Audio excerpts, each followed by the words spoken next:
Welcome to Decades of Horror, the 1980s. Aren't you kind of young to be hitchhiking out here all by yourself? Aren't you kind of... Oh, shit. I missed it. Aren't you kind of old to be picking me up? I thought Chad was going to be Jamie Lee. Yeah, I did too. Oh, I thought you wanted to be Jamie Lee. No. You want to do it again? Yeah, let's do it again. Okay. Totally threw me off. I'm sorry. Welcome to Decades of Horror, the 1980s. Aren't you kind of young to be hitchhiking out here all by yourself? Aren't you kind of old to be picking me up? This is episode 262, recorded June 27th, 2024. Gruesome Magazine. Wow, spot on Jamie Lee Curtis impersonation. Thank you. I think I'm going to leave both of I'm those known in for there. it. My name is Jeff Mohr, and this podcast is about horror films released between 1980 and 1989, or horror adjacent. Each episode, my co-hosts Bill Mulligan, Crystal Cleveland, Chad Hunt, and I will tackle another classic or not so classic film from this radical, gory, influential, and gruesome decade. Not joining us tonight is Crystal Cleveland. She had some unexpected interference that she had to take care of, so she will not be here. We look forward to her being here next time. Also with us, or joining us, is Chad Hunt, comic book artist, co-host of Decades of Horror, the classic era, and the 1970s. Chad, how you doing? I'm incredibly fantastic. As usual. Wow. As usual. Just ask my prom date from 50 years ago. Did you clean up all that pig's blood yet? Yeah. I'd stick with that. Yeah. She got a Also, little angry about it, but you know. Women. Yeah. All right. Also with us is Bill Mulligan, writer, director, special effects guru, co-host of Decades of Horror of the 1970s, and a published author of ROM. Why, thank you. How you doing, Bill? I'm doing all right. Summer in here. It was simmering this week. So. Simmering. Yeah. All righty. Not as hot as Australia, though. Apparently not. On this, Decades of Horror and Gruesome Magazine are partnering with Play Now Media on several of their channels. In particular, Decades of Horror of the 1980s is on the Wicked Horror TV channel and the Free Horror channel. So check those out. Lots of good stuff there you can view. I go on there all the time and look in decades because sometimes I feel like I need to watch an old movie. So I pull up the 40s or pull up the 30s or whatever. Or if I'm looking for one for the 80s, I pull up the 80s. Edison's Frankenstein, something. Yeah. Yeah. So anyway, actually they do have some of those. They have, I think they have, what was the one you always bring up? Frankenstein's Great Aunt Tilly or something like that. Oh my God. I think they have that. So Ooh. You never know what you're going to find on Wicked Horror TV. On this podcast, though, we'll start by giving some basic details of the film we're covering, followed by each of our first impressions of the movie, and then we move into a general discussion after we do taglines and just kind of whatever trips our trigger, whatever we found interesting about the film. So, our topic, and spoiler alert, this movie is 43 years old. If you haven't seen it, you should go watch it. It's available right now on Amazon Prime and Peacock and Tubi, I think. Our movie tonight is Roadgames, released in 1981, directed by Richard Franklin, written by Everett De Roche. The cast includes Stacy Keach, Jamie Lee Curtis, Marion Edward, Grant Page, Thaddeus Smith, Steve Millicamp, Alan Hopgood, Robert Thompson. The production companies S&S Pictures and Quest Productions. It was filmed in Australia, in the southern states, Western Australia, South Australia, and Victoria. Filming dates, who really knows? But the director said he got them to approve 68 days, and they started on May 13th, 1980. But I heard other people say, this is a 12-week movie that you're going to have to shoot in 8 weeks. What are you going to cut? So who really knows for sure, I guess, unless we see the actual books. It was released on September 19th, 1980. The budget was 1,750,000 Australian dollars, which is about $1.5 million US dollars. Domestic box office in North America, 3.9 million, according to ultimatemovierankings.com. And the synopsis: a laid-back American truck driver in South Australia suspects that the driver of a green van, not a white van, a green van, is killing young women along his route and plays a game of cat and mouse to catch him. Yep. So I put this picture up for a reason, because it kind of shows you the movie takes place on a road that travels roughly that route. Lower southeast is Melbourne, far southwest is Perth, and they travel through what's known as the Nullarbor Plain. And this sign that they made, they misspelled. They left the R off between A and B. And this was the movie crew. Well, and what it really means is Null Arbor, like no trees. Nothing there. Yeah. wow. And it says eastern end of treeless plain. So, and this, I don't know, somewhere I wrote down it's over 1,000 miles. I've heard that there's some roads in Australia where you have to tell the authorities that you're planning on making the trip. So if you don't get there at a certain time, they know to go look for you or your body or whatever. Well, they were talking about this particular road having, like, I forget what they called it, like no access. Like you couldn't drive off the highway. There's periods of time in history where you're not allowed to drive off the highway unless you have special reason. Anyway. All right. This was my pick.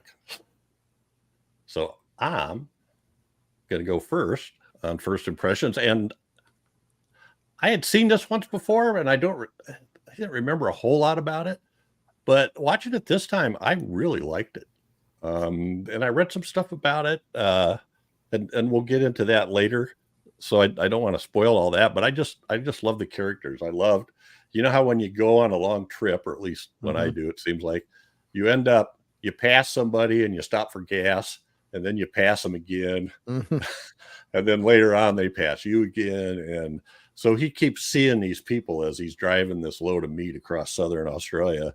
And he gives them all names. We have Sneezy Rider, this motorcycle rider who's sneezing all the time.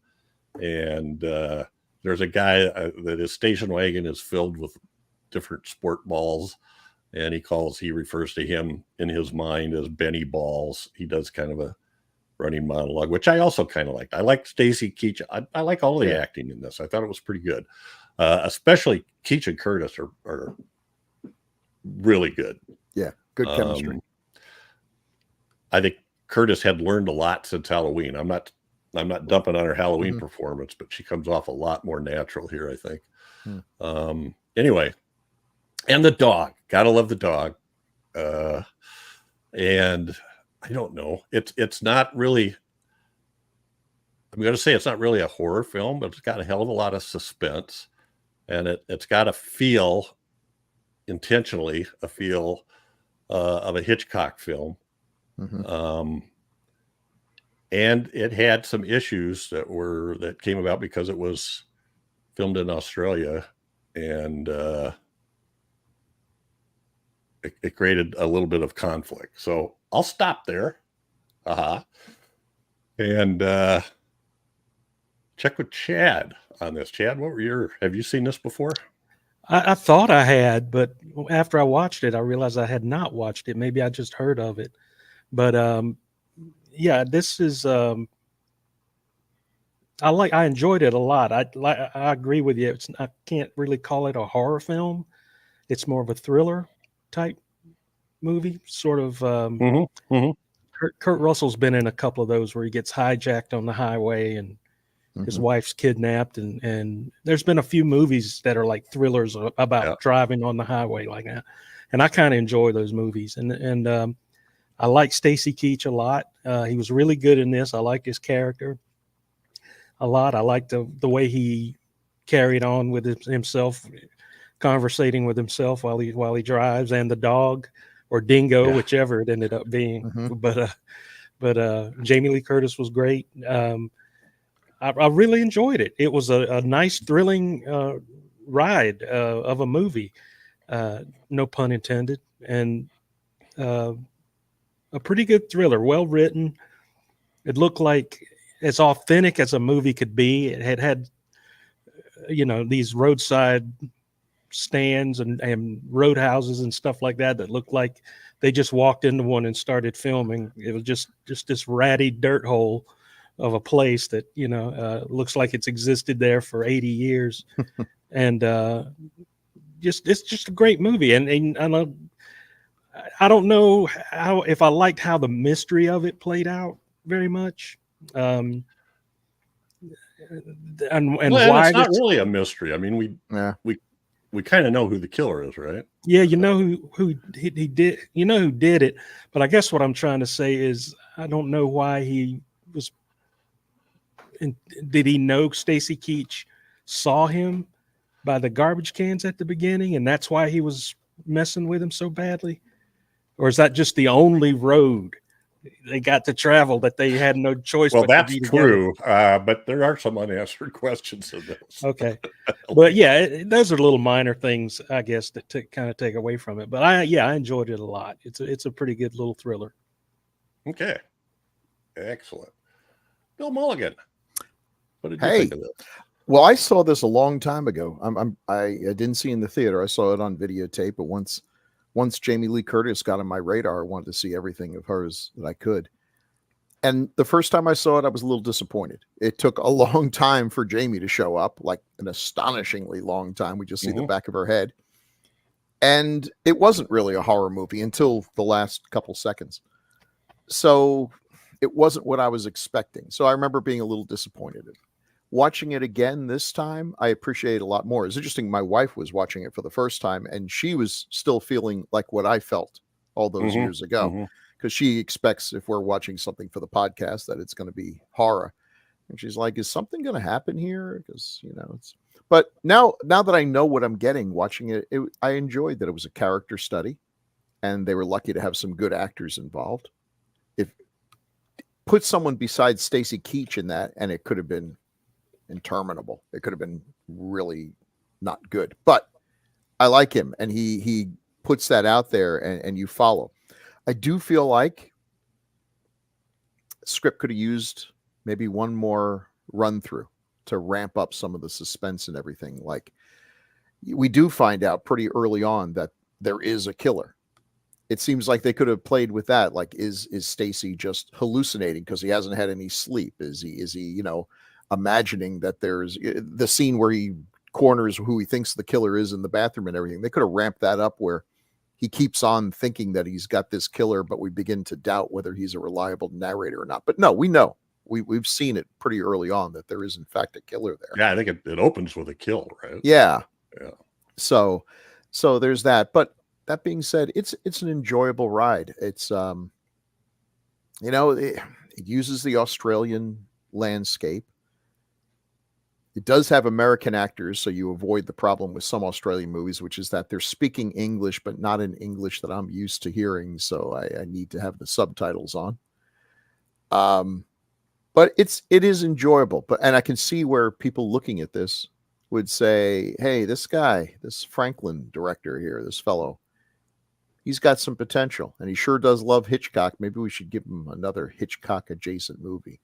And then from that, we got Psycho 2, which is one of my, I think, really underrated favorite films from that time. With big shoes to fill. You're the sequel to Psycho. Man, I'd just jump off a cliff if someone gave me that assignment, but I think he knocked it out of the park.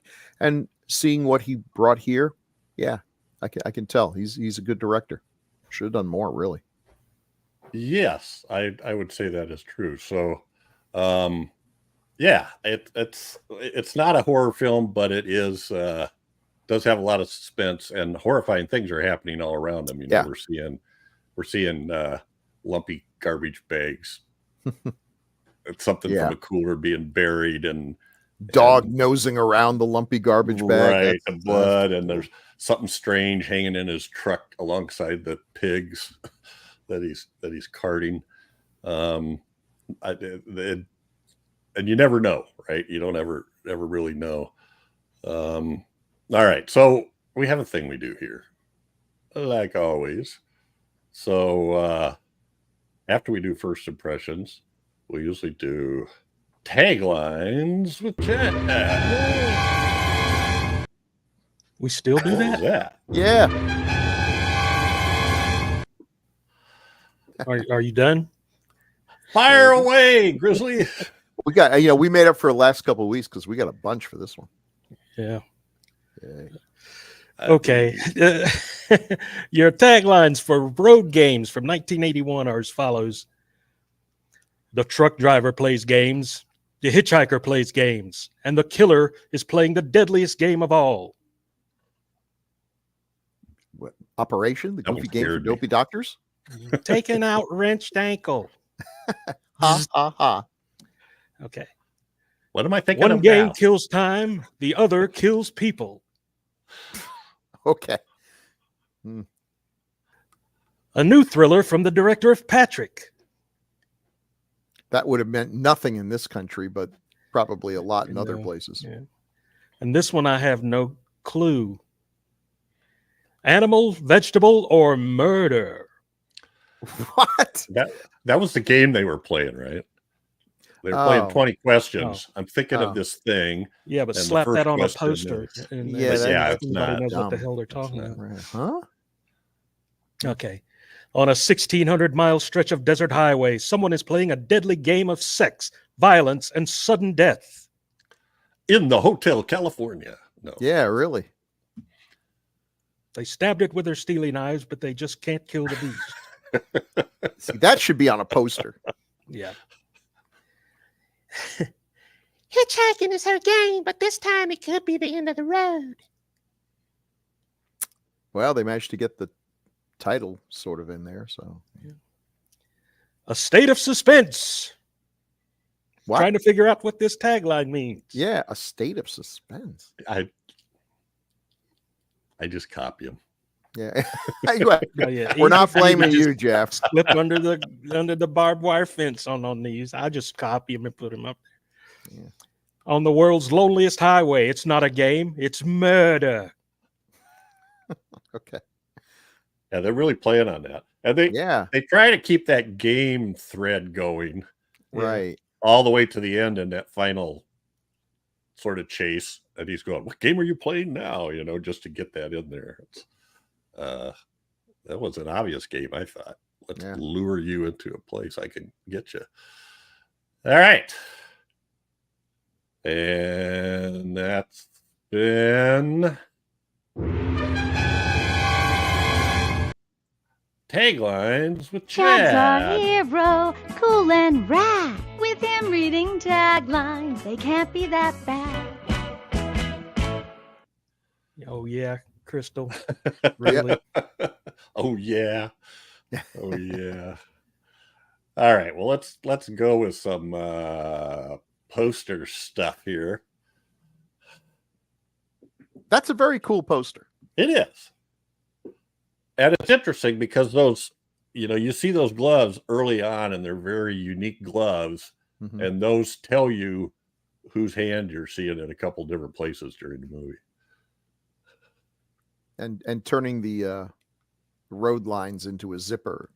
Clever. Oh, yeah. Yeah, that's quite lovely. I'm kind of shocked. I mean, I probably this probably happened before, but I don't remember people using a guitar string as a garrote that way. Where you hook the string through the little lug on the end.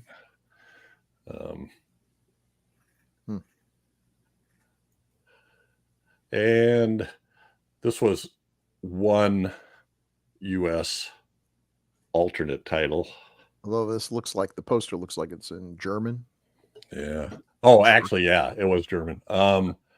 Yeah, I forgot. I should have gave these. So Roadgames, and they can't decide whether it's one word or two words. Almost every place I looked at was one word, except on IMDb, it's two words. So they just went with truck driver instead. Yeah. And then in French, it's Deviation Mortelle, or something like that. Deadly Detour. In German, Truck Driver Hunted by a Serial Killer. It wasn't even German words. In Mexico, Convoy and Peligro. Convoy in Danger. We got a little convoy. There was only one truck. Yeah. All right. So not much in the posters. I like the other one. This one is sort of, I think, I don't know how to say it, more visually appealing, but that one's better. Oh yeah, I like that one. It's more artistic. Okay. All right. The director is Richard Franklin. Yeah, baby.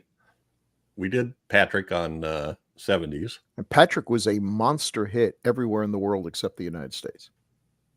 I'd actually forgotten about Patrick. Yeah, that was a huge hit. And this is fair. It's kind of important too to know that this was fairly early in the Australian film industry's history, I guess. And wasn't this one of the most expensive ones too at the time? I think so. $1.5 million isn't much, but and kind of the thing that caused all the problems is it was state subsidized. So when you watch the movie, it lists, like on IMDb, it lists all these other producers, and then the parentheses at the end of every one is produced with the assistance of the Australian Film Commission, Film Victoria, the Victorian Film Corporation, Western Australia Film Council, and Greater Union Organization. So it got money from four different. It's interesting if you help run a film festival, short film festival, like I do. The shorts that you get from Australia are often have that at the end, that they were given grants from different things and everything. So their films tend to really look good. They have amazing scenery because it's Australia. But I kind of admire that the Australian film, whoever is handing out these grants, seems to be okay with genre stuff. Usually when the state is handing out money, it's stuff that's, not this kind of thing. Yeah. No murders or anything. It's got to have a positive point of view. And boring. But no, the Australians are pretty cool with that. So I'm not sure which other ones of these you guys have seen, but I've seen it. The FX movies were pretty good. Yeah, I've seen the FX movies. Yep, and Psycho 2, and what was Cloak and Dagger's pretty cute. I haven't seen Link. I don't think I've seen Visitors. Link I've seen. That was Elizabeth Shue, early Elizabeth Shue, where she's topless in it. Oh, you remember that? Yeah. The only thing I remember is they have an orangutan. That's in the synopsis. Topless Elizabeth Shue. Yeah, that's the whole synopsis. Elizabeth Shue and topless. I'm sorry, Bill. Psycho 2 is such a worthy successor to the first movie. It's so good. Yeah.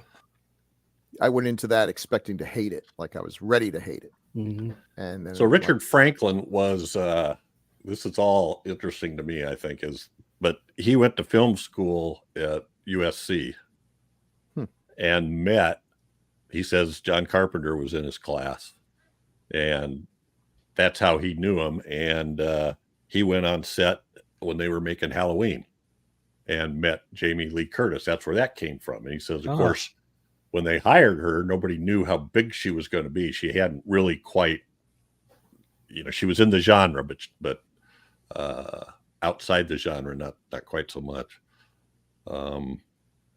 So he was a huge fan of Hitchcock to the point of, I'm trying to remember exactly how this went.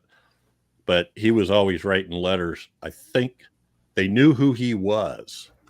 You know, Hitchcock's secretary, they knew who he was because he was the only member of the Australian Hitchcock Appreciation Society or Hitchcock Fan Club or whatever it was, you know, when he was growing up. So they knew his name. So then when he went and wanted to meet him, they were, he was able to do that.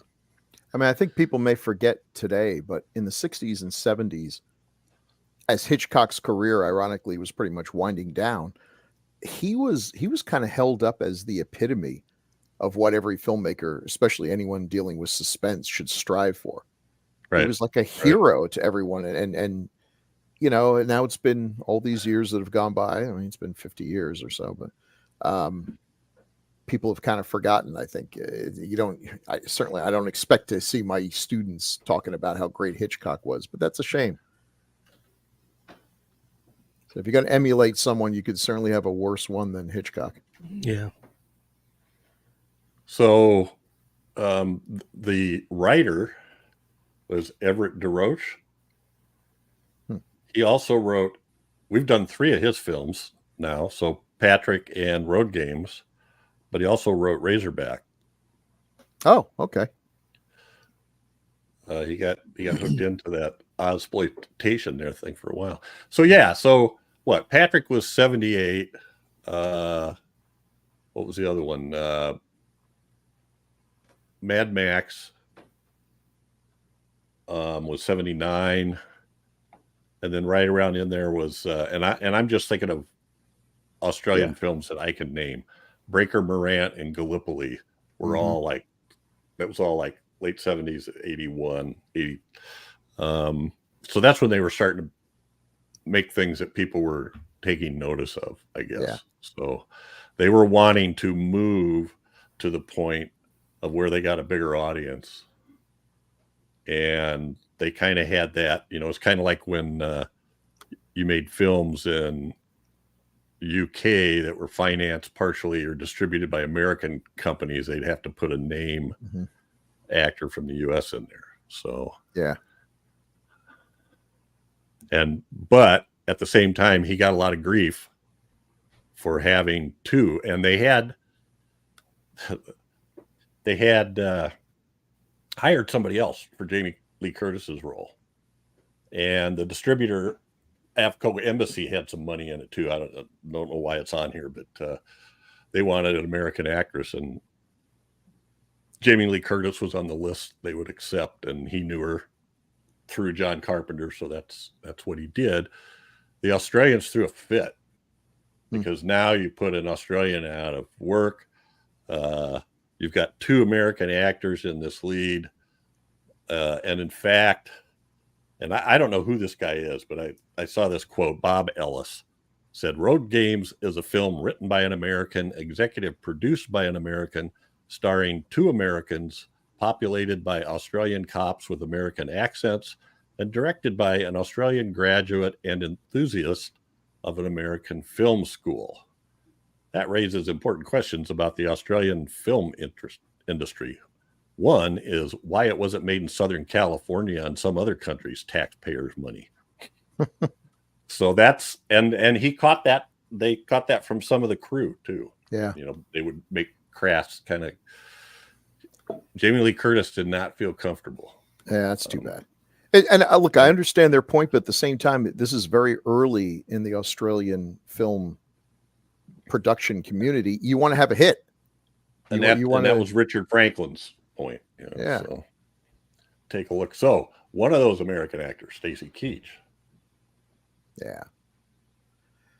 Likeable guy. And is that Escape from New York or LA? I can't. LA. All right, LA. Yeah. Not the best Escape, but just a likable guy. Didn't do a lot of genre stuff. Ninth Configuration is pretty cool. And Escape from LA kind of grows on you. But just a natural charisma. You know, there's some guys have it. And Cheech and Chong. Yeah, God, that was funny. I forgot about that one. Yeah, he's got good comedy chops. I mean, he can really do play just about any role he wants. Mm-hmm. You know, just very enjoyable. And that's important because in this movie, we spend so much time with him monologuing. We'd better like him. Yeah. Right. And he did a great job. Yeah, he did. And all the filmmakers said they loved him. He was a really nice guy and wanted to do it. And it's something I watched because he said that, or Jamie Lee Curtis said he worked really hard at being comfortable with the semi-tractor, you know, fluid with it. So I watched a few of the times where he jumps up into the cab and stuff, and it's perfect. You know, he just flies up. There's no awkwardness whatsoever. He just flies right up into it. Did I read right in the workflow that he didn't know how to drive a truck and just taught himself? He went through like a couple days of training. So, but that's the other thing. I swear that on the commentary, Richard Franklin says they did most of the shooting on location, but then you find out that all the scenes in the truck were in a set, and they paid what, you know, they were always getting hammered by the stakeholders. I don't know exactly who they were, but they were nickel and diming him all the way and on him about being, you know, blowing out the schedule and stuff like that, to the point of where he had to cut stuff in the end. And that the cinematographer told the director, and he agreed with him, we can't be setting up shots with him driving down the road. It's going to be too noisy. There's going to be too much movement, you know. And the director said, yeah, I wouldn't be able to give him direction. I'd have to watch off screen on something like on a TV screen or something. So all of that stuff was shot on set, but they paid a bunch of money to get a guy named Bill Hansard, who was supposedly the guru of rear projection, to bring a bunch of stuff, you know, state-of-the-art equipment over from the U.S.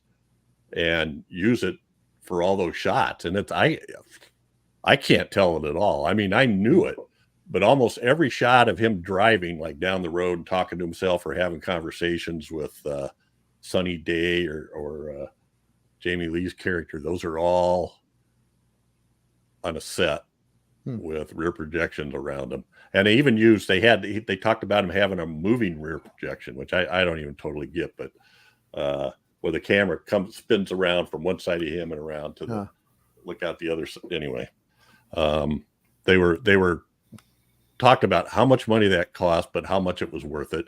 And then when they went to ship it back over, this guy came to him and said, it's going to cost me a ton to ship it back, so why don't you guys just buy it?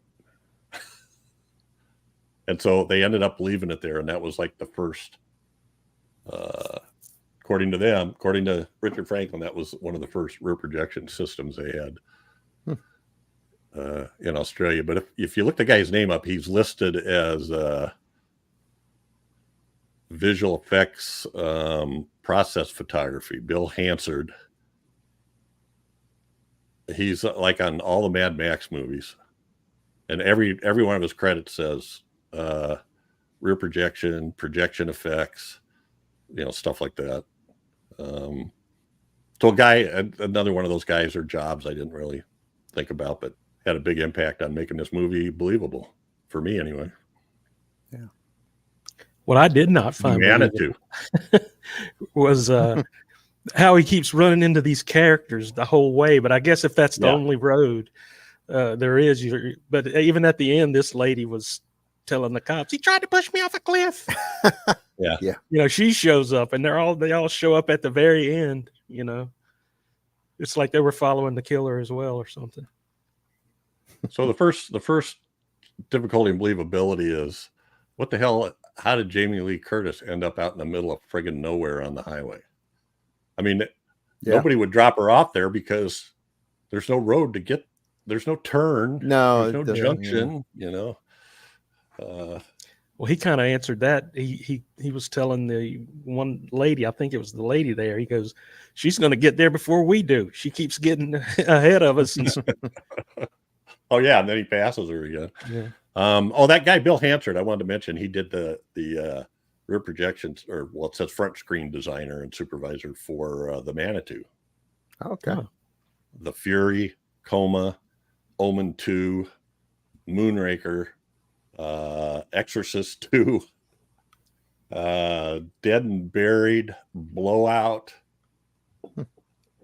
Dead Men Don't Wear Plaid. Great movie. Gremlins, Body Double. It's all a list of stuff I've.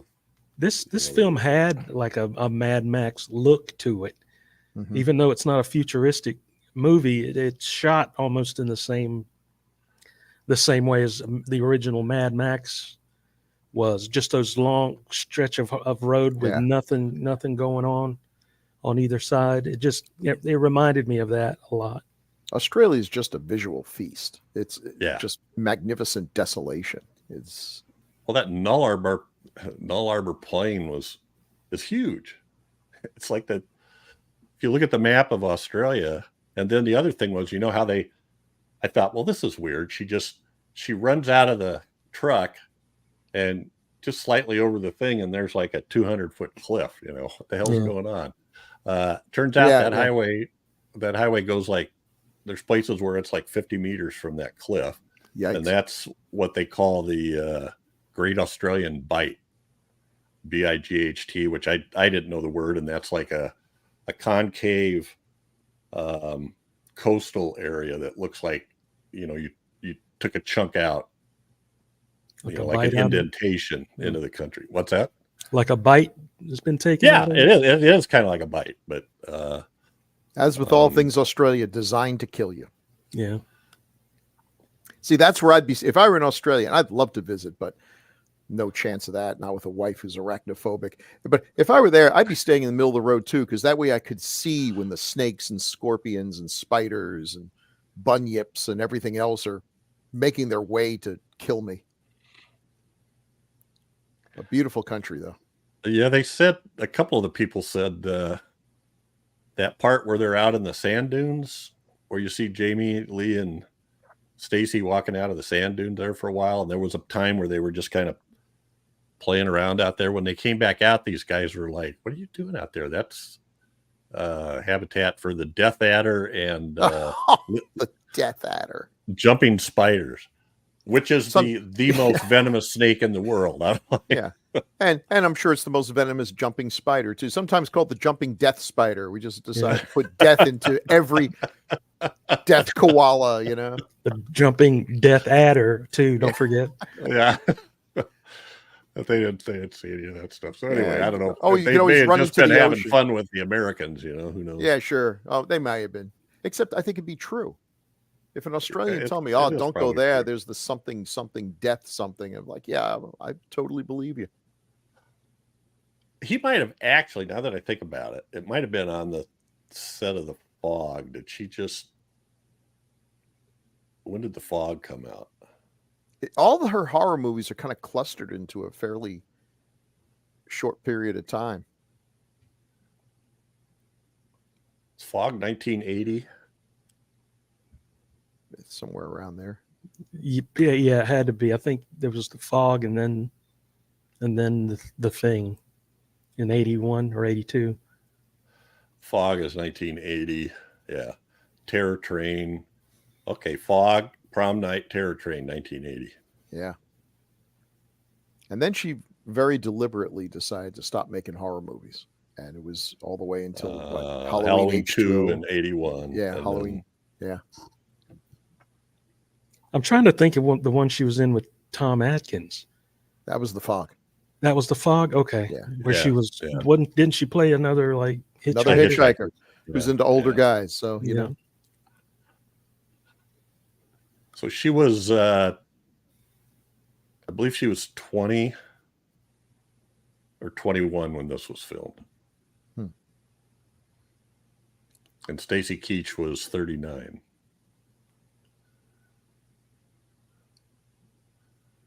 She looks just like her mother. Yeah. Yeah. I know. Oh, so here's another part of the Australian controversy. The executive producer was a guy named Bernard Schwartz. Oh, I think we know him under a different name. Well, it wasn't him. It was a different Bernard Schwartz, but all the people that wanted to be pissed off decided, since that was Tony Curtis's real name, her dad was producing the movie so that she could get a part, But that wasn't the case. Oh, wow. So the case. No. So two guys named Bernie Schwartz went into the film business. There's so many things like that. They were just out. I'm sorry she had a bad, why take it out on an actress? You're not happy with the situation, but let's keep going here. So here's you've got this stuff here for what she was doing in the 80s: Prom Night, Halloween 2, Terror Train, The Fog. That's our girl. And she was good in everything. Some of those films are better than others, but she was always good. Not just because she could scream. I mean, she was pretty much the original scream queen, but oh well, and in this she's not.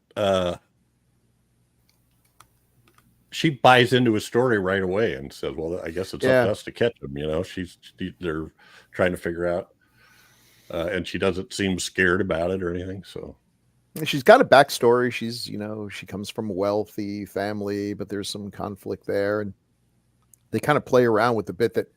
I thought they'd do more with the idea that he is a suspect in her disappearance, but it's like, So, and then the two of them together, that top scene is them.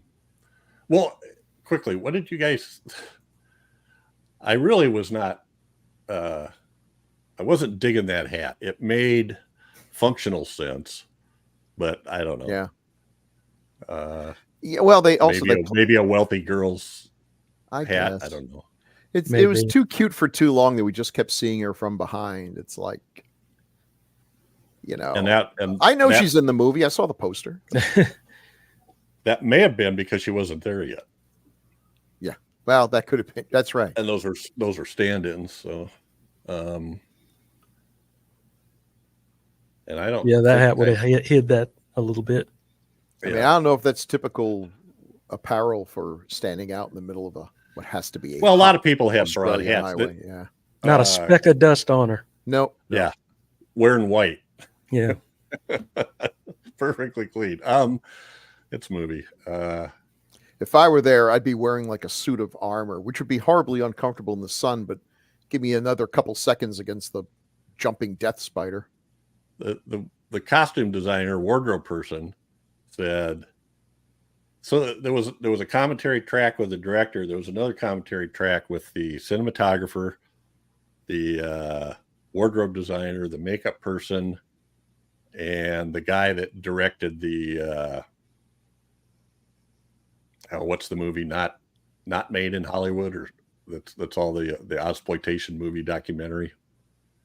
Hardly. Oh yeah, I've seen that too. Is that name? So those four were doing it, and it was interesting. They had a real love-hate relationship with the movie.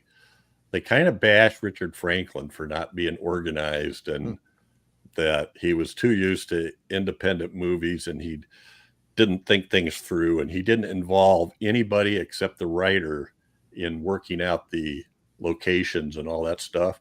So the cinematographer, he's just like told, okay, so set up here. He has no idea where he's going, what he's doing.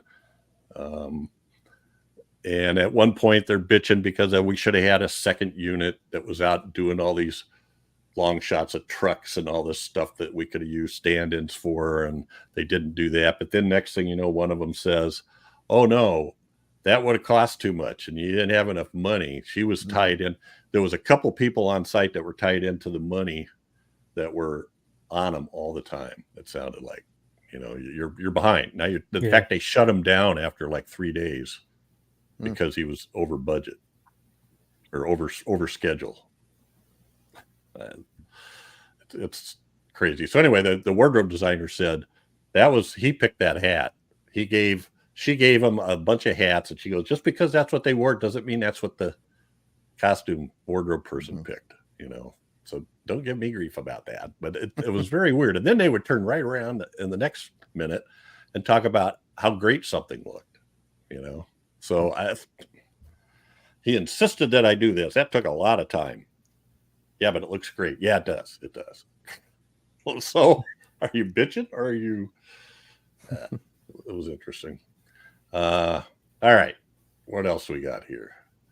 We said Jamie. We said Stacy and Jamie. So yeah, they're both riding. Good chemistry. Good chemistry between them. And special. That dog is great. It is. You know, I love dogs, and he's so cool. I think with this another. I think I do have another slide that has a picture. Apparently, that thing was like a quarter. They thought it was a quarter dingo. Quarter dingo. I mean, so he's not eating anybody's baby or anything, but he does have a little. Yeah. Well, they also said dingoes can't be trained. Okay. I don't know why that would be true as opposed to all the other canines. Yeah, like Basenji is a wild African dog originally. Can they be trained? Lots of people have them. So well, the idea is they don't bark. They can't bark. So that's why he was freaked out when it started barking there at the end. The dog barking freaked him out so much that he didn't give proper attention to Jamie Lee Curtis' fact that she was alive and they recovered her.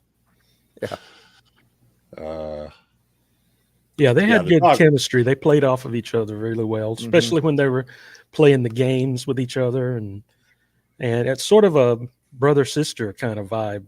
Almost. It is. Yeah. Yeah, they didn't go right away for, the romantic or sexual thing the way, they do in The Fog. That scene there in the middle with the two of them facing each other, that was what would you call that? A pregnant moment. It certainly looked like they were going to lean in, and then something interrupted. And a little bit of a spark there. Yeah. I did love the dog, though. I'd love to have that dog. Yeah, he's expressive without having a lot of expressions. He's got the kind of dog face that you have to read the emotions into it. But he'd have been in a lot better shape if he just paid attention to the dog. Why don't you get your ass out of the truck and look at the garbage bag? Right. Instead of wondering the whole time. And this creepy guy, I kind of like the fact that he's creepy without being some supernatural, Jason-esque supervillain or anything. This is more like what serial killers really are. They're not physically impressive. They're killers. So that guy... Yeah. That guy was played by Grant Page,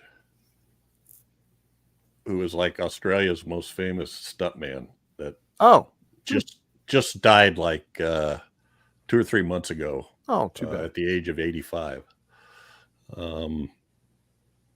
But same thing. You look through his credits, and he's stunt coordinator on everything in Australia for the last 35 years. So he did a bunch of the stunts. The that scene that's in the restaurant or the truck stop or whatever that is in what the name was, it something Dine. You know what I'm talking about? Yeah. The guys were playing pool and he was trying to make the phone call. The guy with the lighter colored hair that was leaning on the jukebox is the one who did all the truck driving that they didn't need Stacy Keach to do. He was like their truck driver, and he owned the dog. The dog was his. All right. Nice friendly place. Well, that dog was really cool. And there's some cool, have you guys ever seen I'll tell the listeners too, if you like dogs, you should search out a movie called Red Dog. It's an Australian movie about a dog, a lot like this, only it's kind of a redder color. It's red in color. And it's hanging out at this one place waiting. Its master has been gone for like years, and it just hangs around there waiting for the master to come back, and everybody knows it. And it's a true story. It became like a national thing. They got a monument for the dog now and stuff like that. I think Josh Lucas is in the movie, kind of the lead in the movie, but it's a great dog movie. Australian flick. But yeah, the dog was very cool, and poor thing got an owie on his head too, although we didn't see how that happened. Whether it was the guys in the the guys in the roadhouse were like, yeah, they shoot them on sight. You're not supposed dingoes to have a dingo. bounty here. Yeah. You wouldn't want to break the law, would you? My wife was getting very nervous during that scene. Like, they're not going to kill this dog. I'm desperately trying to remember. Did they kill the dog in Roadgame? I don't remember. I think I would have remembered that because nothing turns her off more than any animal death, unless it's a jumping death spider. Then you can squash him with impunity. I'm with her on that. Yeah, me too. I had to kill a spider in the bedroom last night. That's my role in this relationship. That's right. That's the right. Fate of old men. Mine was to take mice out of the mousetrap. Oh, well, I could always tell when she always found them, and I'd hear a woo. I'd go, okay, I'm coming. Easy solution to that. Get yourself 6 cats. I haven't seen a mouse in. Well, that's true too. Now we used to always have an outdoor cat, and we don't know what happened to it. They just bring the dead ones and drop them in your mouth. That's drop them on the porch. I think the neighbors have a cat that we see around in the winter, comes hunting up and down. It sets off our motion sensor all the time. Someone's at your door. No, it's just a cat walking by. Yeah. The cinematographer Vincent Monton received a 1981 nomination for an AFI award for best achievement in cinematography for this movie. I don't know if you noticed, they wondered if the crew put it there or if they just didn't see it because they thought it should have been painted over or not been there when they're in the restroom that have Fred and Wilma for the men and the women. Yeah, I saw that. There's graffiti on the wall, and one of the graffiti said, "Don't root abos, mate," which was a derogatory shot at Aborigines. And then I saw they'd also crossed off and put down like every other group underneath it. Yeah.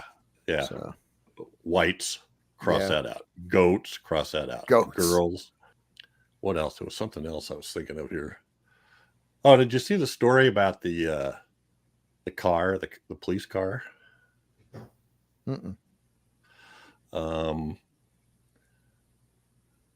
I know I wrote it down. I put it in here. So where did it go? Oh, here it is. It's right towards the top there. So cinematographer, makeup artist, and costume designer, they had to drive their prop cars is how they went from location to location. They didn't have a bus or anything. So they were driving the police car between locations and got stopped by local police for impersonating cops or driving a cop car, and didn't believe their story that they were making a movie. And when they finally got released, the police still impounded the car. So now they can't get where they're going, but they connected them with a local car dealer who was transporting a car to Perth so that he could give them a ride back to the location. But when they got there, like 4 hours late, the car was supposed to be in the shoot that night. So hence some scheduling problem. So I never got stopped, but I was driving a old police car out of the Iowa State carpool once that it hadn't been repainted yet. Oh, they took the lights and stuff off it, but it still had the spotlight inside, and it was black and white.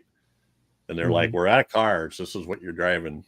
And there was a deal, like if you were operating out of where the university was, where the carpool was, if you drove your own car, you only got half rate on mileage because they wanted you to take the motor pool out. So I'm out driving across southern Iowa, and at some point a county cop pulls up next to me and just drives alongside me for about a mile looking at me. So you're like the Blues Brothers. I guess. I don't know. I just looked at him and, I'm on a mission from God. Yeah. And when I got back, I think he called Iowa State because when I got back, the carpool guy says, "Yeah, we're taking that out of commission until we get it repainted." So anyway, so they lost the car. So they cut a bunch from the end. It's almost kind of like, what did we just do? The Lost Continent, where they said you got to finish on this day. It was almost like that. There was supposed to be a much more elaborate chase scene at the end, where they. Go ahead, Jeff. I'm sorry, I didn't mean to interrupt. No, they were gonna. The boat guy, what did they call him? Captain Careful was going to show up with a new boat. A new boat, and he was going to wreck that, and I forget what else. There was another one. Oh, the motorcycle and Sunny Day were going to get pulled out in the car. He was going to have to lay the motorcycle down and slide under the. That does sound pretty elaborate. Well, they said it was pretty easy. I didn't quite understand, but he talked about having like a couple of pulleys and set up a triangle and just pull them through. So anyway, I didn't get the all guy that with stuff the had to boat. be cut. The whole thing with the boat is like, what? Why are you doing this? Well, he's going to ruin your boat. I tried couldn't to figure that out too. if he was mad at the truck driving guy and was trying to keep him from passing, or he was really scared that he couldn't control it or something. I thought he was Well, no, he was. Seemed like he was intentionally doing it, because when he pulls over to the side and hits that wheel, he's like jamming it into it where that hub is grinding it up. But I was trying to figure that out too, and the only thing I could think of was, and I couldn't figure out why that happened. But when Semi and the van passed him that one time, and his windshield shattered. What did he get hit with a rock, or did the van tick him and that broke? I couldn't figure out why his windshield broke. But I figured that's why he was doing that. He was blaming those guys, and the van got by him okay. You wrecked my windshield? Well, now I'm going to wreck my boat on you. Yes. That'll fix your little red wagon. Okay. That's what I do. It had couple of good car crashes. And maybe he was angry because he had a boat in the middle of an Australian desert and realized he wasted his money. Yeah, I forget what he says. I live for sailing, I think it said on there. And did that kid in the back of that car have Kiss makeup on? He did. He did. But that was a fashion at the time, so 1980. He probably had just seen Kiss Meets the Phantom of the Park. So yeah, the director and the writer, I guess it was the writer that really wanted to do it, but the director bought into it. They wanted to have a chase scene that went slower and slower. Interesting. How can we do a chase scene? It's going to be different. It's going to be different. They did it. You know. That's why they kept showing a speedometer go 5 miles slower each time. Yeah. Kept going down a narrower and narrower alley until the truck was jammed. George Miller decided to go in a different direction with his next movie, and that one made like $1 gazillion. So I think, I think I see which was the wiser. I thought it was kind of interesting. It was kind of interesting, yeah. How that truck got vaulted up on top of the van, I don't know. Must have been little side ramps there that we couldn't see. So one of the reasons this came about was because Franklin had worked with De Roche for Patrick, but he wanted the script to be formatted differently. So he gave him a copy of Hitchcock's Rear Window script. He gave it to De Roche and said, "Here, I want it to look like this." And De Roche read it and said, "Hey, why don't we do a takeoff of Rear Window except in a truck?" So that's sort of where the idea of all these different people that they're keeping track of as they go along comes from, or how he would look out the window and see all the different people in the apartments. Does that make sense?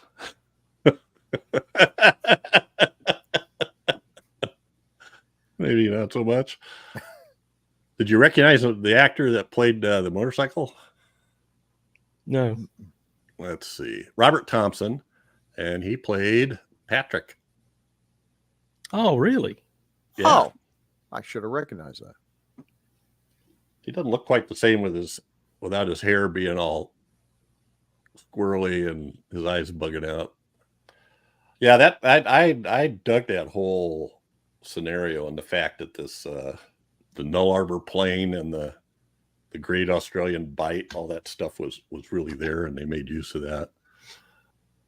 Because of the controversy it had in Australia, the Australian reviews are almost universally negative. And the American reviews were almost universally positive. Interesting. I thought I wrote them down someplace, but here we go. Do you know what the box office in Australia was for it?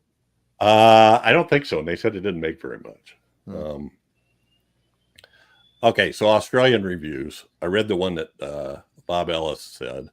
Other quotes were an awful mess on an empty road, game that no one wants to play. But Franklin said, in order for our industry to grow, we have to make films that have international standing and find international audiences and cultural significance. So that's why he had, like, the police in Australia didn't wear guns and didn't wear blue uniforms. He basically did that for American audiences or non-Australian audiences. Let's see, what did they say in the U.S.? Let's see, a shocker with punch and polish. Richard Franklin confirms talent suggested in Patrick. It's far superior to Dress to Kill. So that person didn't like that. One of the quotes I saw somewhere from, I don't remember who said it, but it was, you can never tell the quality of a film by the chaos it takes to create it. And this one apparently had a lot of chaos. So the music also was like an Australian legend, a guy named Brian May. From Queen. No. A different Brian May. Well, he did, this Brian May also did the, I'm just kidding, but he did the music for the Road Warrior. Yeah. Yes. Yeah. And this had, to me, almost had a feel like almost like a Magnificent Seven feel part of the time, you know. It also sounded like there was at least one sequence that reminded me very much of the classical music Mars, Bringer of War, Hulse the Planets. Dun, dun, dun, dun, dun, dun, dun, dun, dun, dun, dun, yeah. Which I feel like was also kind of referenced in Road Warrior. Good music regardless. All right. I don't have anything else. I know I'm talking all the time, just dug into all this stuff and heard the commentaries, but any final comments about this movie or something we left out? No, I think we covered it pretty well. It's a good little thriller. I really enjoyed watching it. May not be horror, but it's, like you said, horror adjacent. Mm-hmm. The scene where the back of the back door on the truck was banging, and then he goes into it to check it out. They said that whole thing with the lights going off was just pure accident. I don't know if you noticed that or not. Yeah. They said they put fluorescent lights in there to make it brighter for the shoot, but fluorescent lights don't do good in refrigeration and cold.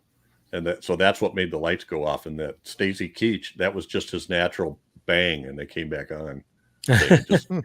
They loved it when he did stuff like that. And another sort of lucky accident was the rainbow shot. That was nice. That just happened. Yeah. I'm obviously frozen again, or I'm a hell of a ventriloquist. Notice that my lips never move as I speak. Looks like you're asleep. It does.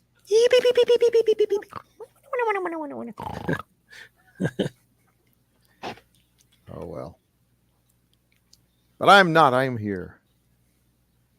And apparently this is Quentin Tarantino's favorite Australian film. Of course. It's surprising because there's not that many bare feet in it. And now that I mentioned Tarantino, Bill Hansard also did the rear projection stuff for the 2 Kill Bill movies. No, but there was a time where Tarantino had said he wanted to remake Road Games, but nothing ever really came of it. Yeah. He said that about a lot of films. Yeah. He's got maybe 2 or 3 more movies left in him, and that's it, I think. Supposedly just one, and he keeps waffling on what it's going to be because the pressure's kind of on to go out strong. But listen, he's probably my favorite living director right now. Yeah. So, never go wrong with a Tarantino movie. All right. I think that's it for Road Games. Thanks, guys. I enjoyed the hell out of it. I just was like going, hey, Jamie Lee Curtis, that'd be fun to watch, and Stacey Keach. And then I got into all this Australian controversy. Mm-hmm. We do have some feedback. So, from episode 179, From a Whisper to a Scream, Chad, you want to? Yeah. Travis McDonald 6576 tells us, I recently requested this not knowing you had reviewed it 3 years earlier. LOL. Wow, can't believe I missed it during a binge watch. Thank you. 3 years after the fact. Best wishes and many thanks. Thank you, Travis. Yeah, good choice, Travis. It was a fun film.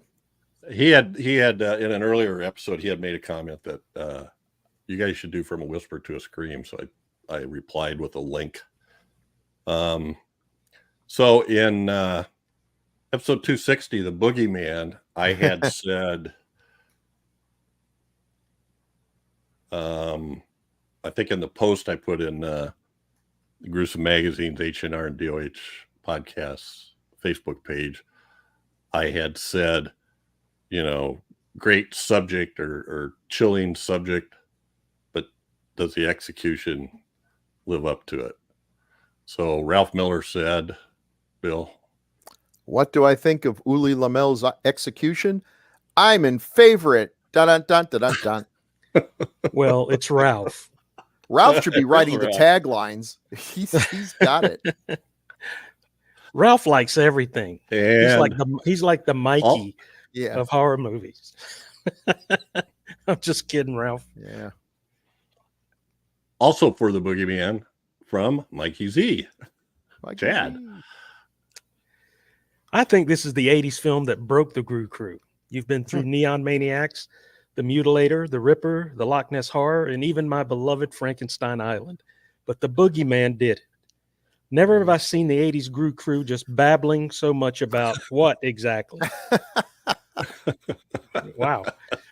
Like the crew mentioned, this film is so many genres within genre types in one. Part Halloween, part Exorcist, part Giallo. No wonder the Grue Crew couldn't hold it together. Damn you, Uli Lamel. Nice to hear Crystal's tagline ditty. I think you have a winner there. That's true. Did we really lose it during that episode? I don't really.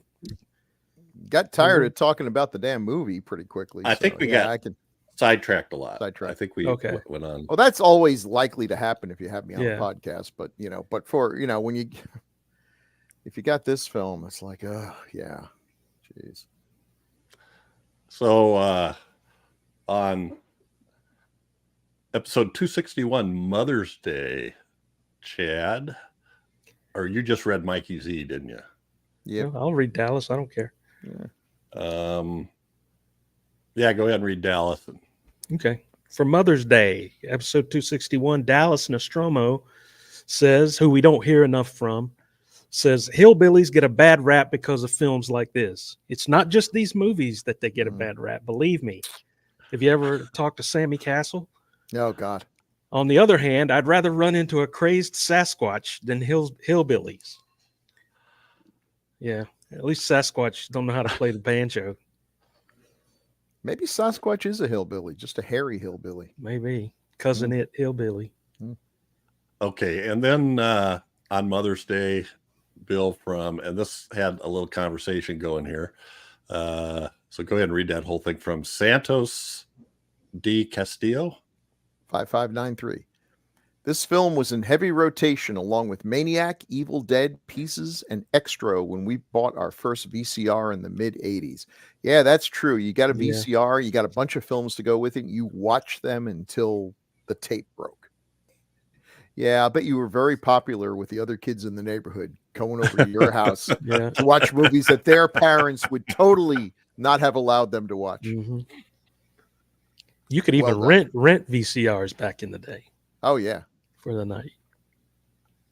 Oh, they were expensive when they first came out. So keep going, Bill. Do the replies there. Oh, hold on, wait a minute. Let me see. I didn't realize.